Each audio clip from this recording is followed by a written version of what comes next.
What's going on, guys? Wanted to bring you guys a highly anticipated video of my 190,000 mile 340i. First of all, car could use a little bit of a wash. Not too bad for the original paint. It's on ESR 18-inch wheels. This is a X-Drive model, 6-speed. You can tell that these don't wear too bad. Actually looks really good to be an original interior at 190,000 miles. I know I've been trying to make y'all a video for a while, but let's get on the road. All right, y'all. So inside the car, like I said, looks really good in the interior. No problems with the headliner, steering wheel. Doesn't have to have the issues that a lot of the earlier E models or even the F body styles had. So that's a really positive thing. Radio still looks great. Shifter boot's nice. Screen hasn't gone out. And just to confirm with you guys, let me turn this thing around and show you what the actual mileage is. Let's see, gas is low. Sorry, y'all. I'm sorry. We live in the country, so it's kind of, you run into a gas station once every 3 days. So it's less than 100 miles away from 187, which we're gonna round that bad boy up to 190. I mean, yeah, we're gonna round it up to 190.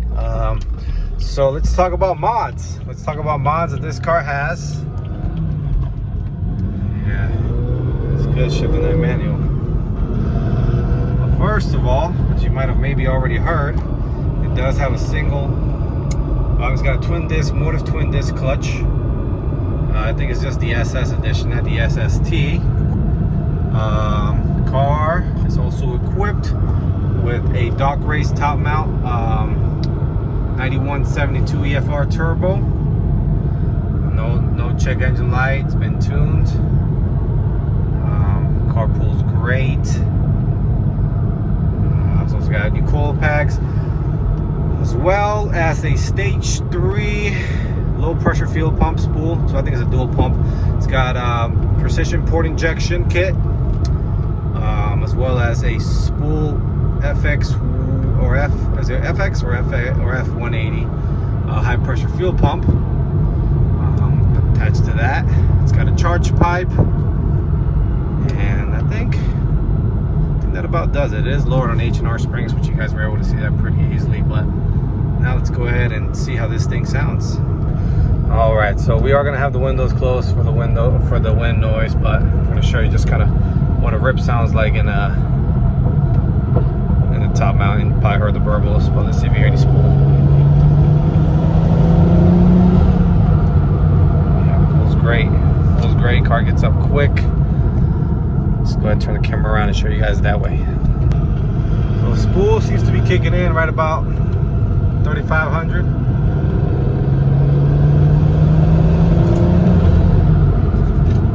Pulls like crazy, man. It just keeps on pulling too, which is the scary part. But drivability on the street, I mean, it's perfect. I got car seats in the back. I mean, the car doesn't shake, it doesn't stumble. I did have a couple of suspension issues once I went with the lowering springs. As you probably can tell, suspension was probably all original, and gave me some issues that I will mention to you guys in a second here. Man, this thing is such an awesome car to drive. The clutch has been some getting used to just because of the sound. I think it might be a single mass flywheel, I'm pretty sure. So you hear a lot of the chatter, you hear a lot of the grinding, not of the gears, but like, let's see, at low RPMs when you hit it.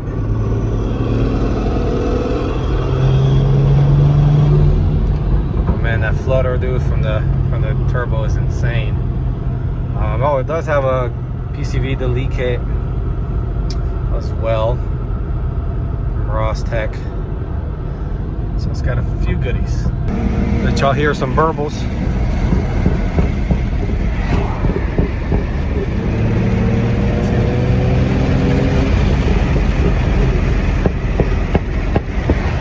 probably heard that.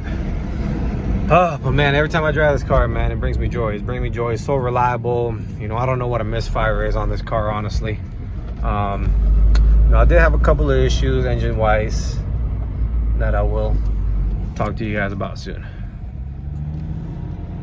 Look at going to a gated community with 27 miles left on the tank. That's how you do it. That's how you do it right there, y'all. Well, the thing also has heads-up display. From factory, it did. I think it just came with. It didn't come with a M package. Maybe the winter package, because it's got heated seats, heated steering wheel. I don't know. I think that might have just been it for that. I'm not really sure what that comes with that package. The heads-up display might just be something completely separate. So let's go ahead and check out. All right, y'all. So the only real big issue that I've had with this car has been PCV related. You know, blowing oil. And I think maybe rings might have got hurt a little bit once I was trying to push 700 wheel with the Pure 800. So to combat that, I've decided to pick up a spare B58. This one came off a 740i, had 40,000 miles.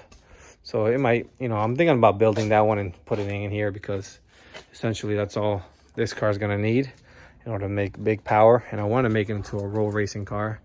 And I want to have this as my my track car. I also have the M5 coming back, which I don't know if I'm going to sell that just to kind of fund more projects. I mean, that car has been nothing but a money pit, as a lot of you guys may know. But it is a rare 6-speed manual. But I don't know, it's just kind of getting to the end where I just can't deal with how much money it's taken to get it going, when I got this right here that I could put another 10 grand into, and you know, maybe basically have a maybe 1,000 horsepower car. So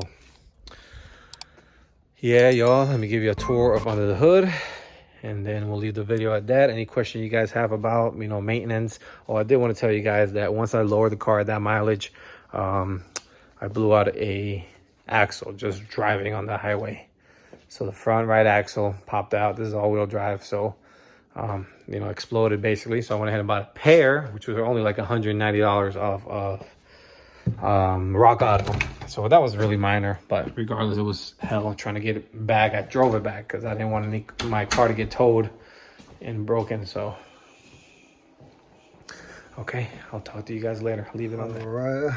All right, y'all. Let me give you a breakdown of what I got going on. Docrace top mount EFR 9172, spool FX 180, PCV delete by Rostec, Dynan coils, 10% more power. I don't know what brand charge pipe this is. Got catch can set up. Can tell the port injection is right there. So it's pretty oily. I gotta clean up a lot of this stuff. Had this oil cap. Accidentally forgot to put it back on and it sprayed everywhere. So gotta clean that up, and then I'm trying to make a way for the valve cover. Not the valve cover, the engine cover to fit back on. So that's the setup, y'all. 190,000 miles. You know, let me know if you got any questions on it.